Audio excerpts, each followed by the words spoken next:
When I first came to Builder, they had steered away from doing products on the buyer's guide cover. We had been doing typographic treatments for a few years, and I felt really strongly about getting back to the products and really focusing on what builders want to get inside. A typographic treatment can be really strong, but frankly, if this is all about products, then we should show products.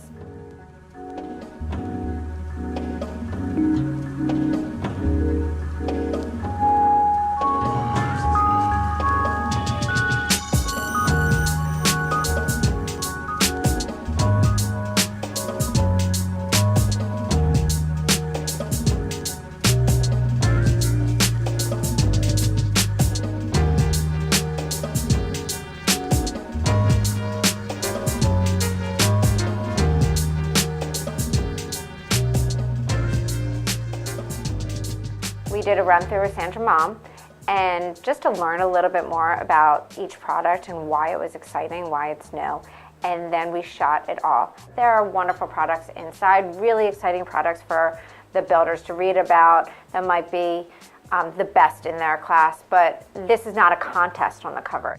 Here we are in an installation corner, which isn't what I would say is the most beautiful part of building. I love installation. I think installation is beautiful. I love the texture it makes, all the different colors. I mean, look at what's going on there with all the different patterns. It's really nice. Yeah, absolutely. What is so special about this product? So this is fiberglass insulation, which we're all familiar with, but the company's figured out a way to use a bio-based binder that doesn't have formaldehyde, acrylics, and other chemicals that, as consumers get more savvy about health, they're getting concerned about. Explain to me why you would feature one of these on the cover. Which one would you pick out? Definitely the blown-in bat.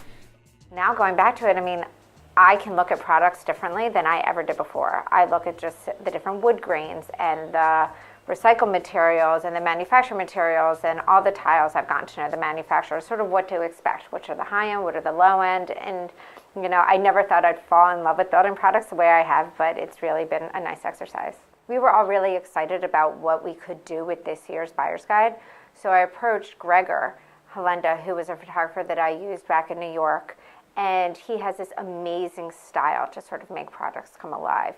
He uses transparencies, really high contrast photography. He's probably one of the best that I've ever worked with. I really like the hard, contrasty light style. I think it's just perfect for these types of products. And for some of it, like I might take like this LED or something and actually create a whole row of them as if it's spotlights all shining down on that. And I think that's perfect. I think that's great. So we talked a little bit about using scale, so we can have a few options for you guys where I will present to you some things where the scales are relative to each other in sort of a way, but then we'll also do one which is a bit more surreal or fancy. And you can totally blow out the screw. Right, so the screw can be really big, the insulation can be small, and we'll put them into sort of this imaginary space where they'll all be floating, but all of our shadows, everything will be accurate and correct, and it'll have a very interesting look. After various, iterations of the cover, we sort of came together in one that was appropriate for the cover of a magazine, but also just was a little bit more fun than we've had in the past with building products.